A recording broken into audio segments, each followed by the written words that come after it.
20 तारीख रामलीला मैदान और बीजेपी की सरकार क्या चल पाएगी अगले 5 साल? क्या खत्म होने वाला है 27 सालों का सूखा? जी हाँ, नमस्कार। नेक्स्ट 9 न्यूज़ पर आपका बहुत बहुत स्वागत है। और चंद घंटों की बात है कि दिल्ली को नया सीएम मिलने वाला है, लेकिन अब सवाल यही बन रहा है कि नया सीएम मिलने तो ज़रूर वाला है, बीजेपी का सूखा ख़त्म तो ज़रूर होने वाला है, लेकिन क्या जो सीएम बनेगा वो 5 साल तक सरकार चल पाएगी, या इससे पहले ही दिल्ली में बड़ी बगावत हो सकती है? क्योंकि खबरें ये आ रही हैं कि दिल्ली का सीएम अभी तक तय नहीं किया गया है, और अगर कोई नए चेहरे को यहाँ पर सीएम बनाया जाता है तो जो पुराने चेहरे हैं, जो सीनियर नेता हैं, वो बड़ी बगावत यहाँ पर कर सकते हैं। और इसमें सबसे पहले सबसे आगे अगर किसी का नाम है तो वो है प्रवेश वर्मा का नाम।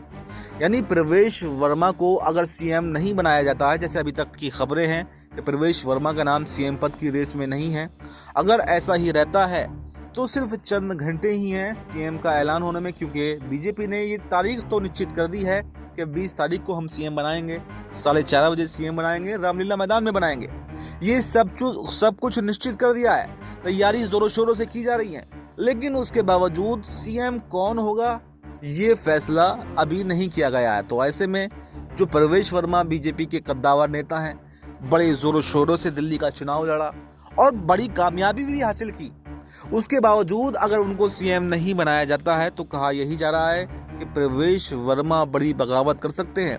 अच्छे खासे विधायक उनके पास में है, कहा यह जा रहा है 18 से 20 विधायकों का समर्थन प्रवेश वर्मा के पास में है। अगर प्रवेश वर्मा 20 विधायकों के साथ में बगावत कर देते हैं तो यहाँ पर बीजेपी की सरकार गिर सकती है। यानी सीएम पद की शपथ चाहे भले ही हो जाए, लेकिन उसके बाद में सरकार चल नहीं पाएगी, क्योंकि आपने देखा कि छत्तीसगढ़ में, मध्य प्रदेश में, राजस्थान में, तमाम जगहों पर बीजेपी ने सीएम जो बनाया वो पर्ची के माध्यम से बनाया। यानी कि सिर्फ पर्ची डाली और सीएम उसमें से जिसका नाम निकल कर आया सीएम बना लिया। लेकिन क्या दिल्ली में भी वो फॉर्मूला कामयाब हो पाएगा या फिर नहीं?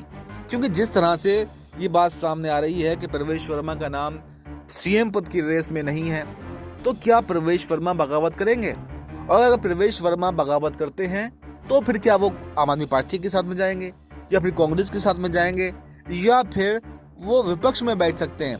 अगर विपक्ष में बैठते हैं तो यहाँ पर एक और राष्ट्रपति शासन आपको देखने को मिल सकता है। क्योंकि एक और मैं इसलिए कह रहा हूँ, अभी तो जब 2013 में अरविंद केजरीवाल की सरकार बनी थी, तो अरविंद केजरीवाल ने जब इस्तीफा दिया था तो तब भी राष्ट्रपति शासन लगा था और दोबारा से चुनाव 2015 में हुए थे। तो अगर अल्पमत में सरकार बन जाती है और प्रवेश वर्मा विपक्ष में बैठ जाते हैं, किसी पार्टी के साथ में जाना पसंद नहीं करते हैं, तो यहाँ पर बड़ा झटका बीजेपी को तब भी लग सकता है और राष्ट्रपति शासन की ओर दिल्ली जा सकता है। क्योंकि अभी हाल ही में मणिपुर में भी राष्ट्रपति शासन लगा है, तो क्या मणिपुर के बाद में अब दिल्ली का नंबर है राष्ट्रपति शासन का? तो फिलहाल जो बगावत देखी जा रही है बीजेपी के अंदर, कोई अभी देखिए औपचारिक पुष्टि नहीं है, क्योंकि अभी सीएम का ऐलान भी नहीं हुआ। तो जो भी बगावत होगी वो सीएम बनने के बाद में होगी। सवाल यही है कि क्या दिल्ली की सरकार अगले 5 साल चल पाएगी या फिर नहीं? बहुत से ज्ञानजीवी, बहुत से बुद्धिजीवी ये भी कह रहे हैं कि बीजेपी दिल्ली के अंदर 2-3 सीएम बना सकती है, यानी कि 1.5 साल के अंतराल में सीएम बदल सकती है। क्योंकि पहले भी जो बीजेपी का कार्यकाल रहा था 1993 से 98, उन 5 सालों में 3 सीएम बनाए गए थे। तो ऐसे में क्या बीजेपी दिल्ली के अंदर उसी फॉर्मूले पे चलेगी जिसमें उनके प्रवेश वर्मा के पिताजी साहिब सिंह वर्मा को भी सीएम बनाया गया था, और क्या उनको उसी फॉर्मूले पर चल के सीएम आगे चल के बनाएगी? या फिर ये देखना काफी दिलचस्प होगा कि राजस्थान, मध्य प्रदेश, छत्तीसगढ़ की तरह ही दिल्ली में जो है सीएम पद का चुनाव होने वाला है। तो इस खबर पर इतना ही। इस पर आपको क्या कुछ कहना है कमेंट बॉक्स में अपनी राय जरूर बताएं और देखते रहें नेक्स्ट 9 न्यूज़।